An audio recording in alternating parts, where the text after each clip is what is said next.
John Marino, our colleague at Colorado, has built this quick start guide to kind of help give us all the tutorial and the notes for how to walk through the system, what to use it for, how to do it.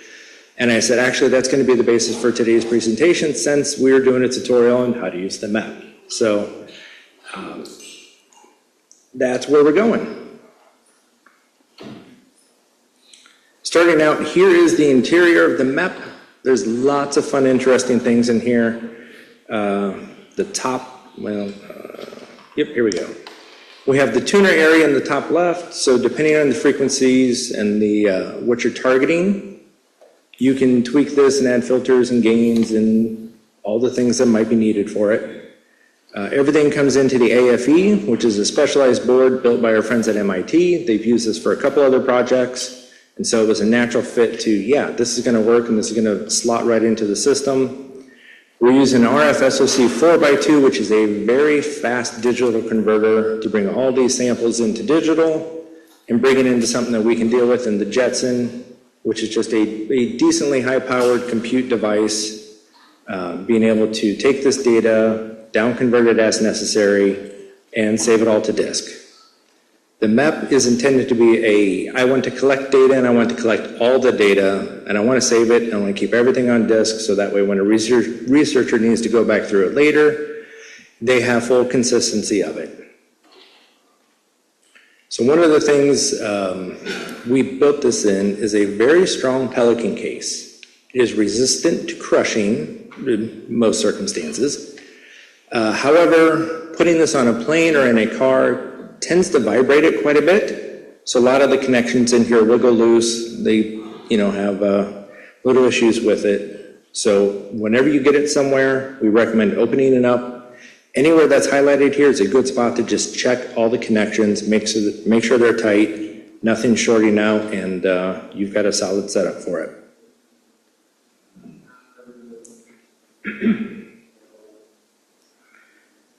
So since we have built this system to be a very generic and multi-use setup, getting into it is not necessarily as straightforward as one might think.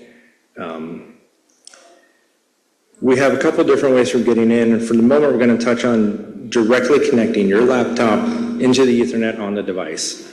This is probably going to be the most used use case, because if you imagine for the VLA, we were out there, it was supposed to be a radio quiet area, to the point that we added a bunch of extra tape on there to help trap EMI in the system, not let it leak out. You're probably going to be in a field with no wireless, no network. So here's your MEP, give it some power, connect your laptop directly to it, and access the system. We've also have a couple instances where folks, you can just hook an external monitor up like we did next door yesterday. And we have the RadioHound website, which is available to be able to use the node at Powder, because it's really far away and on a roof. You're going to have to use a remote website to be able to get into it. But all these systems come together to provide a common entry point into the system and being able to get data in. So the easiest way is, here's this nice little network connector on the bottom side of the on the node. You're going to get a USB network dongle or direct network dongle from your laptop, connect into that, and you will eventually get an IP address, and you connect to this magic IP, and that points you to your MEP.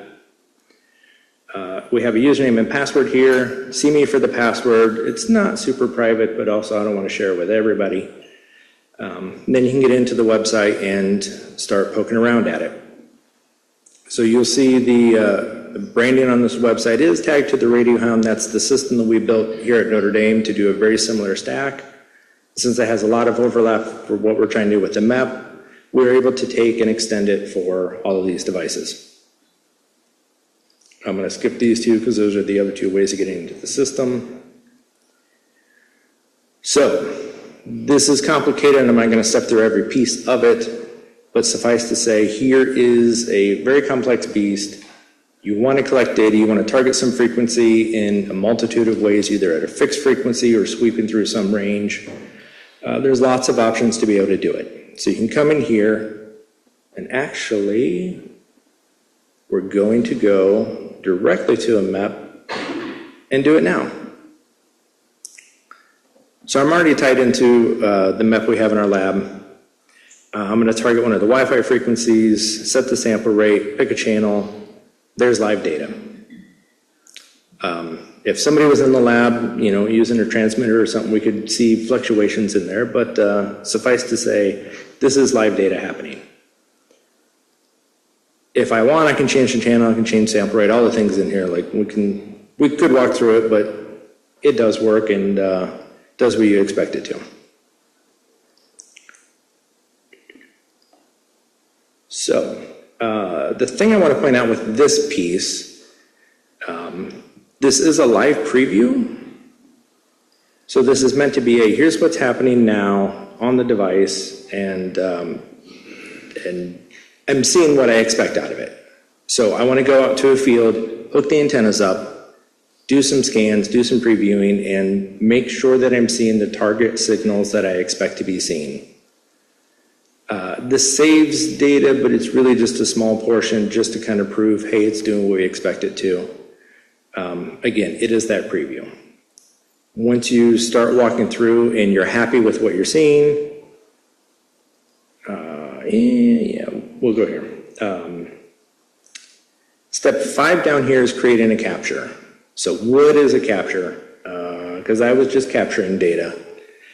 But so the difference between this is, here's a live preview, it's just kind of thrown away, it's not kept around. But I can come in here, create a capture. So now any of the data that starts to be recorded is going to be saved under this capture session. In the back end, it's also creating another directory on the map. All the data is going to be saved in there, so it's an easy way for us in the back end to say, yes, here's all this data, it's being contained to here, I know how big it is, how many files there are, and it's all with this capture session. Also will help us when we upload it to the SDS later. So if I want to stop this and let's maybe go back to a different frequency and do some other previews, and maybe we're toggling a bunch of options back and forth for a period of time. Let's let this show. Okay. But now I'm coming back to it, and I want to continue this capture that we already started. I can come in, hit resume. It will fire the system back up at the exact same settings that you were already using, so you don't have to try to remember what was I doing. So now I'm back to the Wi-Fi, and I'm back to appending all this data into that capture session directory. It doesn't have to be contiguous. I could wait 10 minutes, I could wait an hour or a day, whatever. But now I know all this data is being captured under that same directory, and it's going to be kept together. Cool. These capture sessions make it really easy for us to go into an experiment like Boulder, like Wisconsin, and say, hey, here's what we're doing, here's the target frequencies we're going to do. Everybody can have this, and we have common naming for it. But at that point, you're typing everything in by hand, and that's prone to errors. So we have the ability for one person to come in, pre-create a capture session, or capture metadata, download that config, share it with everybody else over Slack or email or whatever. Then I can come in, I can just load that profile, and I know, oh, my experiment practitioner told me this is what we're going to be doing. I'm going to load that config. I don't have to think about it or worry that we named everything the right. I load the config, and I just know we're going to be doing the right thing. We're going to be going good. Once we are capturing data, like I said, you can resume it, but this is all. That's all on the capture side. Once we have data, we're done with the experiment. We bring it back to the lab. We've got a good network connection. I can come in and I can do uploads with it. I can just kind of check out some of it. This is a bunch of background for how the captures are saved on disk. I'm not going to go over it at the moment, but it's more details in the quick start guide. As you have questions, you can dive into it. The other big aspect that's been touched on a lot is uploading it to the SDS. This magic button here does all the work. You do have to get an API key from the SDS, so that way, hey, this is mine, I'm sharing it to my account, I'm the only one who's going to have access to it. So you get the API key, type it in, you hit upload. If you want to, you can specify a start and a stop time just to help limit what data gets uploaded. That's optional. And then you get this fun little indicator that says we're uploading. And then you wait, and then you wait, and then you wait. At the moment, there's a lot of things that happen in the background to make this happen. This is not very visually interesting. It's not very useful to know how far along we are. We have plans to help make this better, but at the moment, this is where we're at. So to show,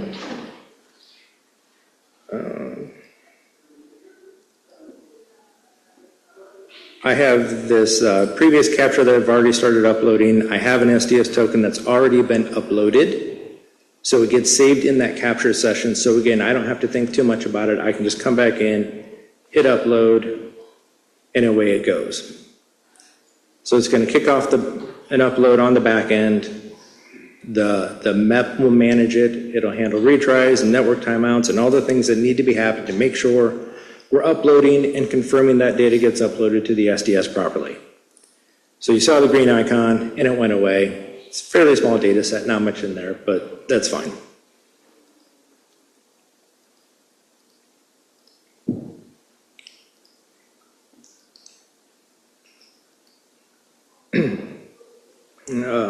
So a few fun facts about uploads. They are all serial.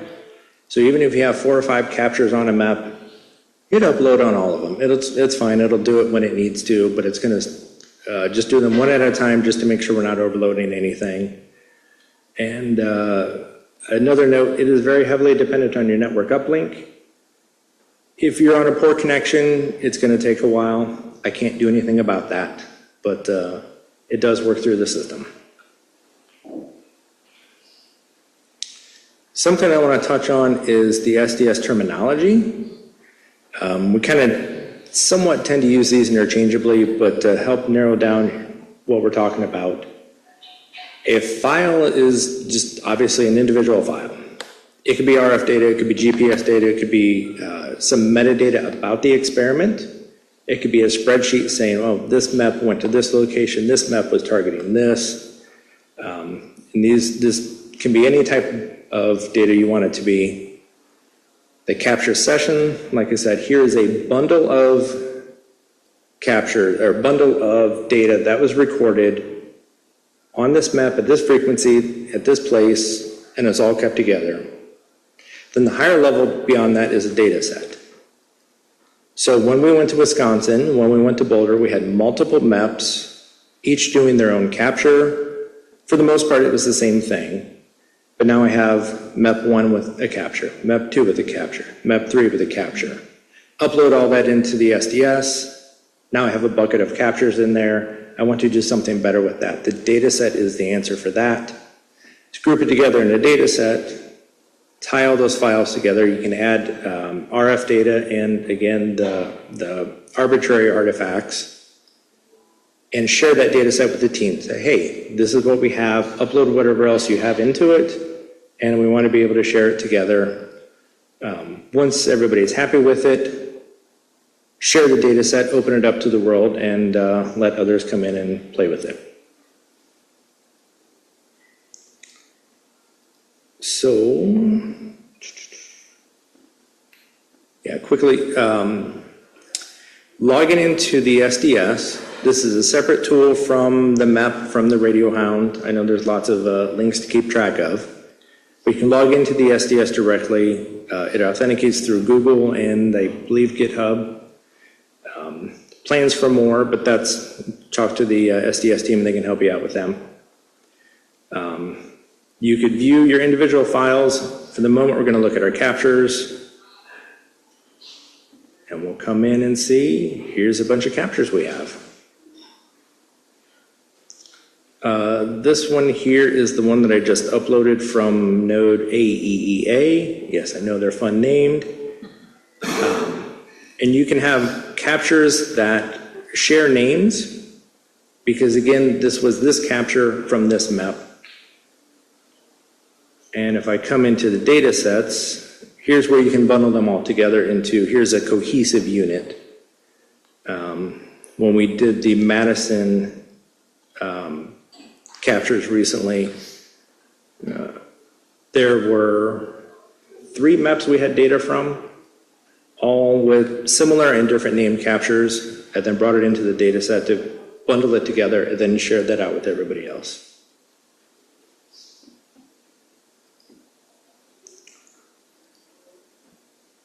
So the same thing, again, this is coming from the quick start guide, so everything's in here easily to dig back in and use it as your tutorial to get through it. There are some abilities to do visualizations in the SDS. That's ever-changing work in progress, just because there's a lot of moving parts that happen with that. But it's a tool. So it's good to get data into the system, but now I want to pull that data out or I want to share it with somebody else. You can do some downloads through the web, but really if you're doing a small data set, it's easily doable. If you're doing something large, the SDS or the SDK rather is what you want to use for that. So you'll go grab your API key that you generated, log into the system, and in this case, I'm gonna, this box here is the Python code I generated to do this listing. And I'm just listing all the captures. I get a UUID out of it, which is then going to be used to go download and do some other commands on it.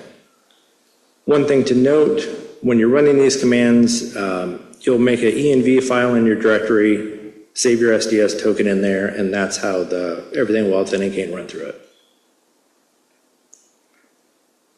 So now I've identified I have a capture, I want to download it, run this piece, and it'll download everything into your directory for you.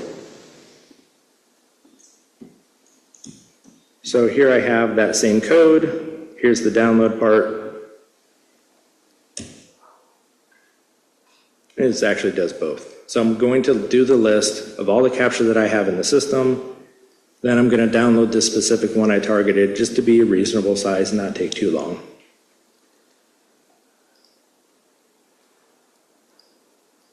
So we'll let that bake in the background for a moment. And then you'll see in this lower right portion, here's an example of now that it's downloaded, I have data in here. What is this? What does this all mean? Channel C is part of the, it was the channel that was collected from this MEP. We had the ability to have 4 separate channels on there, and it's all spelled out in there so you know exactly what channel it came from. Spectrograms happen, I believe, about once per minute. They get generated as a PNG saved in that directory for you, so you have an easy way to just dig through after the fact and, oh, yep, that's the file I'm expecting.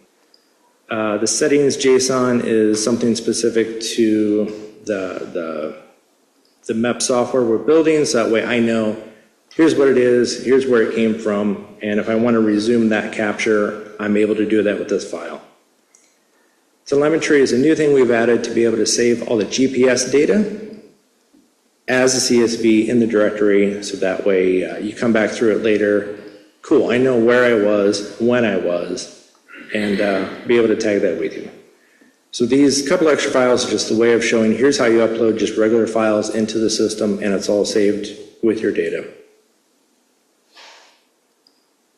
No, we don't have to necessarily wait.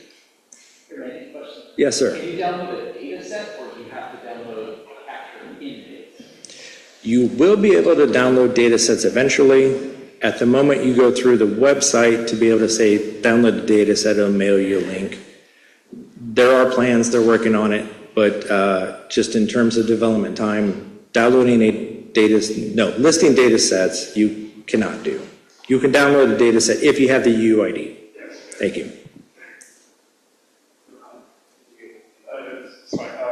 Yeah, so if you have the identifier that Randy is showing right now, you can copy that and then plug it into your script, and you can download the files of a data set, which is basically downloading a data set. Yeah.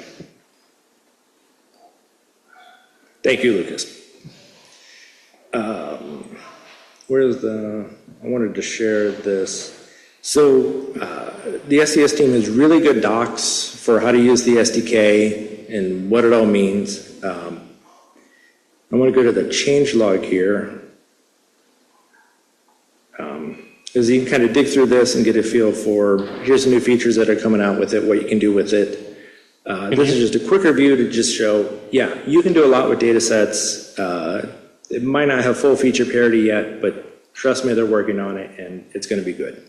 Can you zoom in the terminal too, when you show it again? In this one? Yeah, that's good.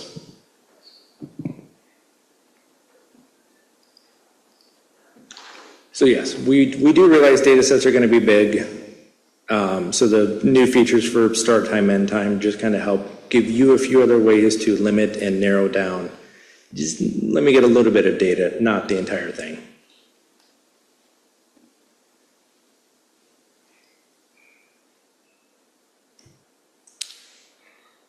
Some extra pieces they have is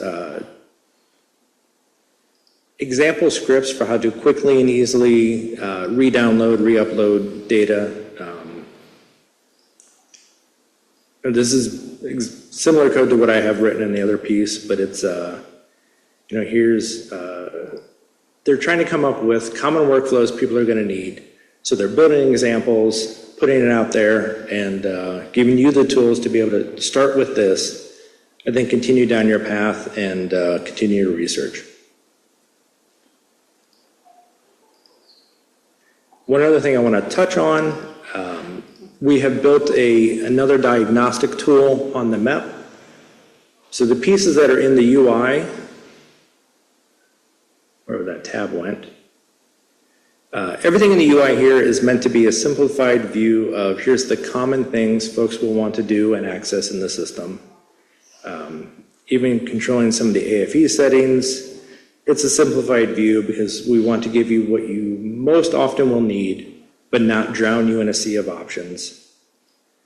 This tool is a sea of options to which you can drown in.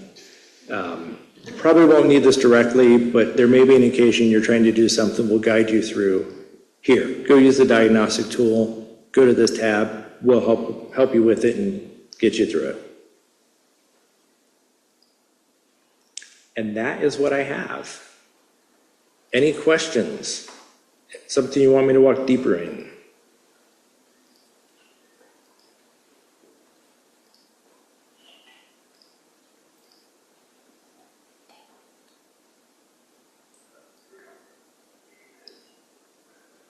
So Yes. what kind of error control is there? Is it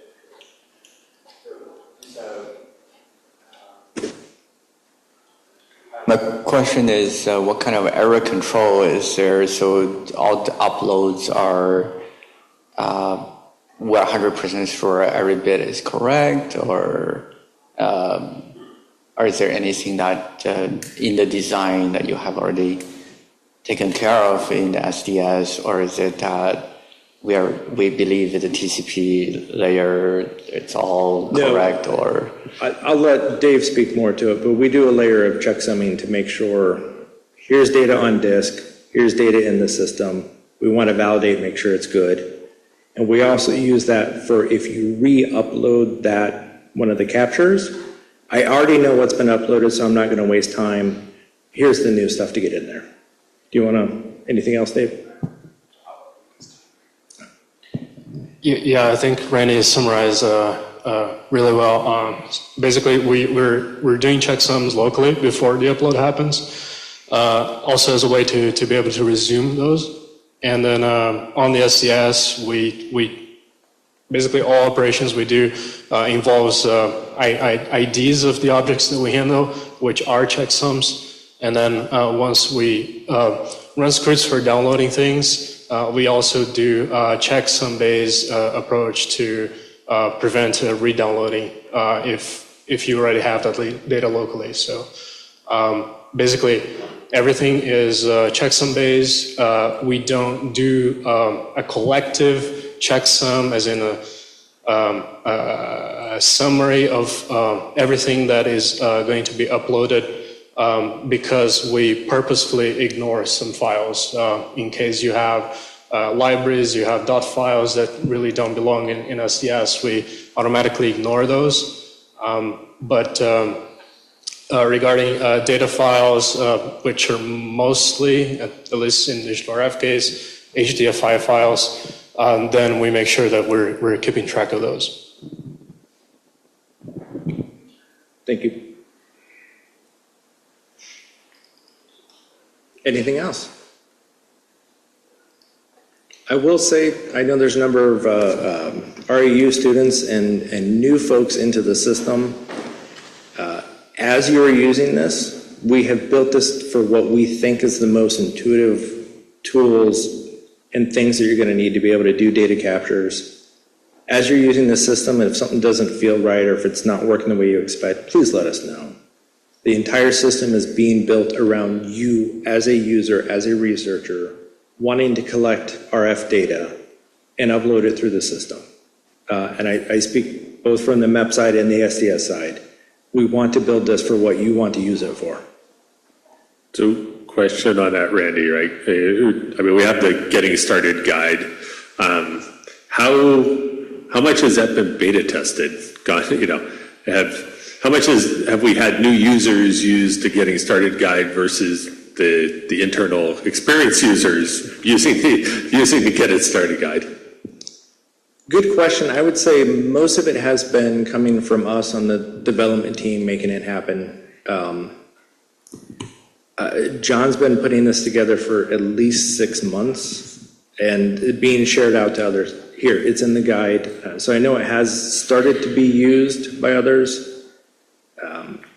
We want it to be used as, here's the primary source of documentation, use it, let us know when something doesn't look right, and make it happen.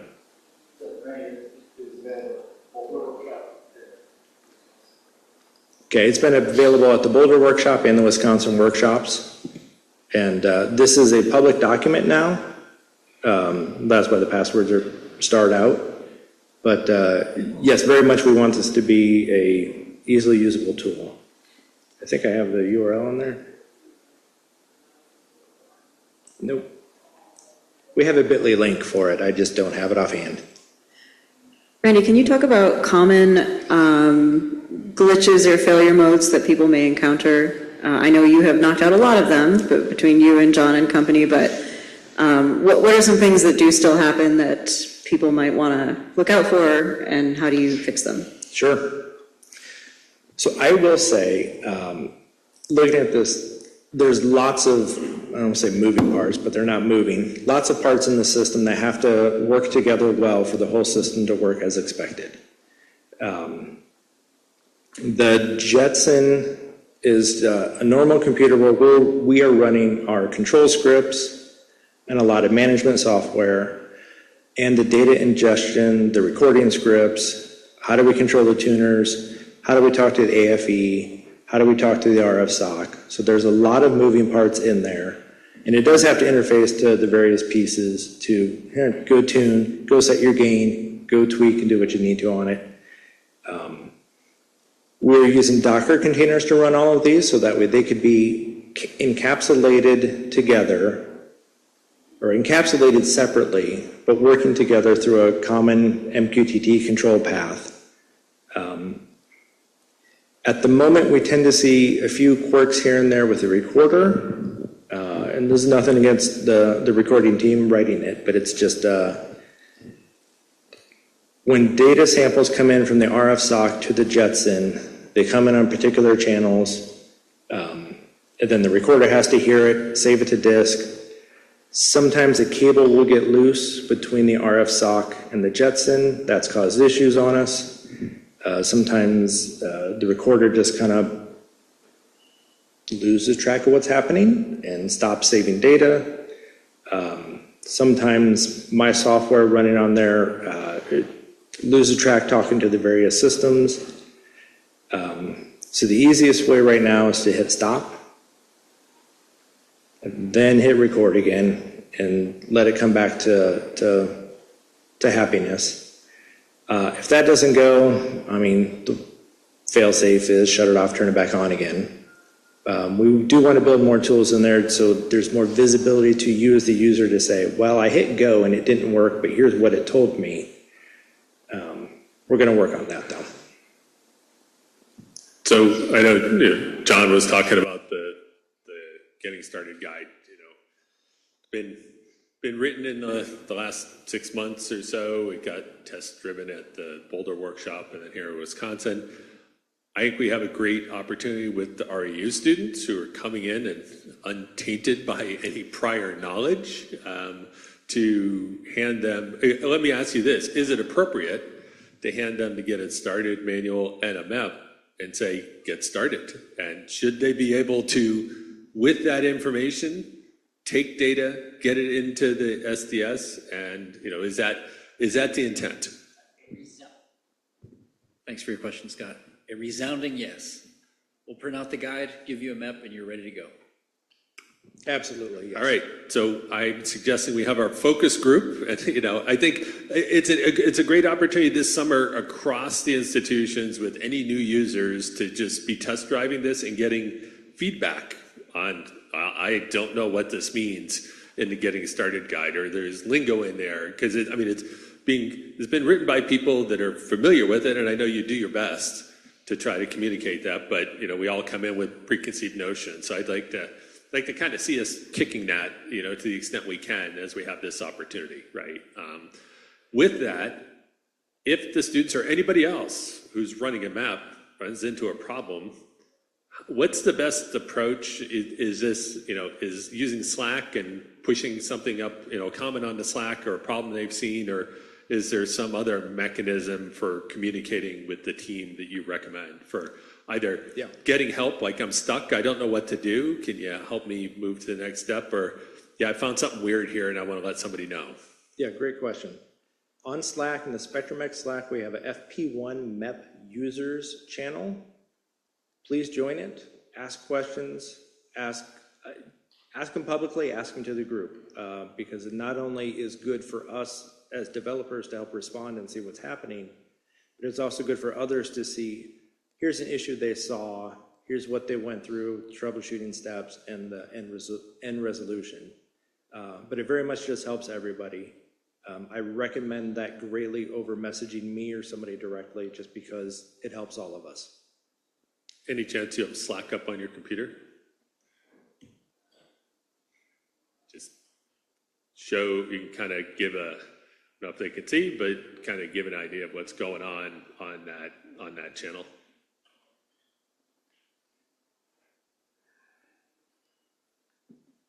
Yep. So here's FP1 MEP users. You see there were some conversations after the last workshop, and being able to access it with it connected to the network and connecting into the central server. We tend to use threads heavily in these just to help troubleshoot it. But this is the path we want you to go to. It will help us, it will help you, it'll help everybody else.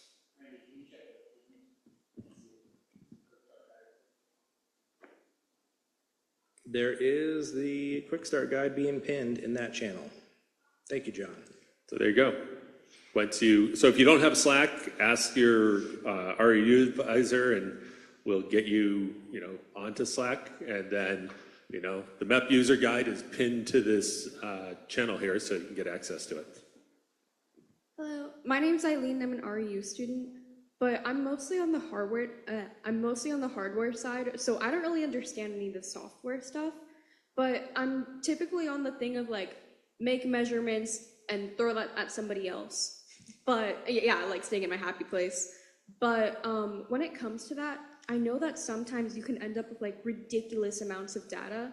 How does it handle all that? Because I feel like that would be super huge. How is it able to handle such large amounts of data without ruining itself?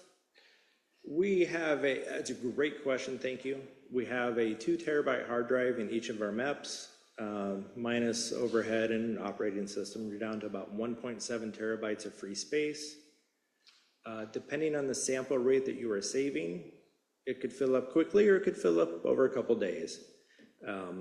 So this here is telling me how much free space I have on this particular map, 1.6 terabytes. So I have room to go on here. I also have the ability to come in and easily I'm done with this data set. I don't need it anymore. It was trash, or we're done with that data collection and I've confirmed, hey, everything's in the SDS, it's been shared. So I can come in and I can delete it, and a few seconds later, we'll see it disappear from the system. This is not a be-all, end-all for managing data on the MEP, but this is the be-all, end-all for captures and easily manipulating them and clearing up what you're done with. This is the quick way to be able to do that. Okay. Also, since again, I'm not really like the software kind of person, would this be easy for people that are like just getting into that kind of stuff, dealing with data and numbers? Because I am by no means a computer genius, so I'm wondering, like, for hardware people that specifically stay on the science side and don't primarily do all that coding genius stuff, is this still something that's easy to learn? It's a complicated question because it is such a complicated device with many moving parts. If you want to be the hardware person capturing data, this is an easy tool to be able to do that. The other half of using the SDS to say, here is existing data, I want to pull that down and start digging through it and understanding it. The SDK is the great way to get into that. The listing captures and the downloading captures pieces that I showed will it'll download the data. Most of the data that comes from the MEP is in something called digital RF, which is a file format that's been created by our friends at MIT, which is a very time-sensitive way of structuring RF data. It's an HDF5 file under the hood, but there's lots of digital RF tools to be able to look at that, manipulate it, see what samples are in there, do quick visualizations. Give me some plots, let me look at it and see, make sure it is what you expect. So there's multiple ecosystems at play here to be able to give you the tools to dip your feet into it and start looking at it. Okay, thank you. Thank you.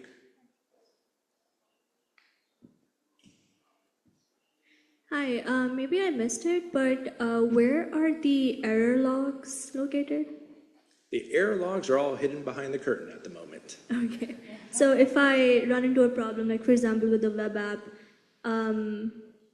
there's no way for me to provide error logs to you? Depending on the error, if you use the browser console, it might spit out something for you there. But the majority of the other logs that happen on the system are inside the Docker logs on the Jetson. There is a single utility that kind of runs to help manage everything. It manages communications out to the server, and then it manages communications to the rest of the devices, the rest of the systems on the Jetson.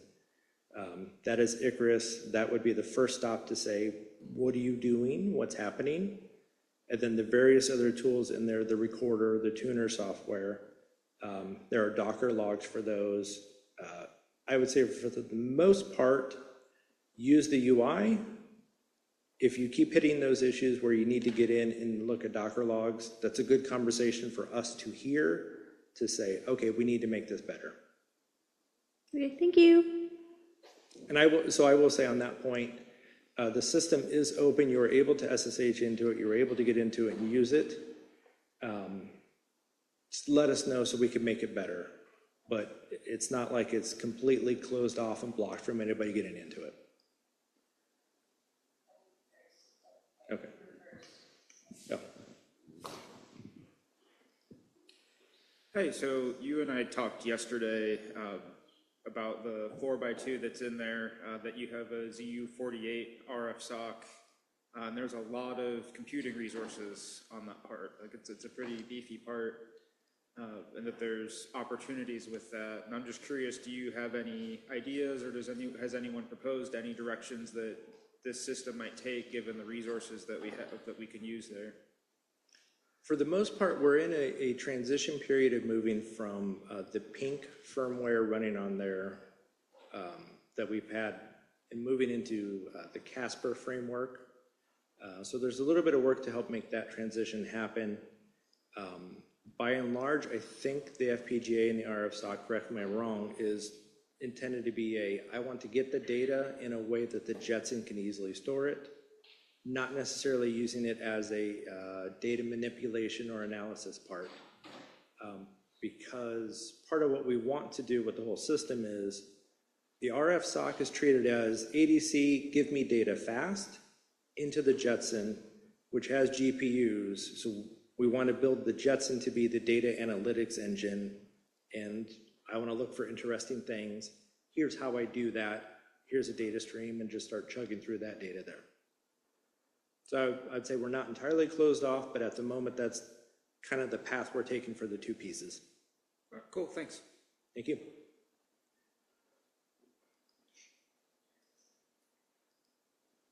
Are the transmit channels, they are not fully working right now? Could you Correct. help us? We are using just the Plutos. Maybe we could try to change the map to use the transmit channels. Would be too much of a jump if we buy the PAs and try to just make the transmitters from the maps. What do you think? As we move into the Casper framework, that is much more of a first-class citizen we're trying to build as it's working.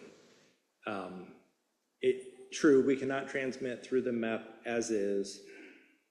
There's no capability on Pink at the moment, but as we move into Casper, the ability to receive single channel, ability to receive multi-channel, and the ability to transmit simplified waveforms is kind of the path we're going to make work. Perfect. Yeah, I was just wondering if maybe we do some modifications we could use, because we have a bazooka and we are working with So Lila, I will say, it's not a hardware issue. Like, there's no modification unless you modify the firmware. Oh. Right. That said, we do have basic, like, sine wave kind of transmit, but not arbitrary waveform transmit.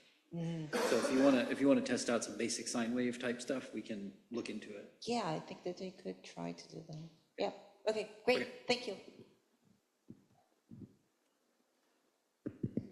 All right, so I think we are at time for this session. We're at 2:16, and I think we need to move on to our flagship 3 and 4 discussion. So let's thank Randy for the overview.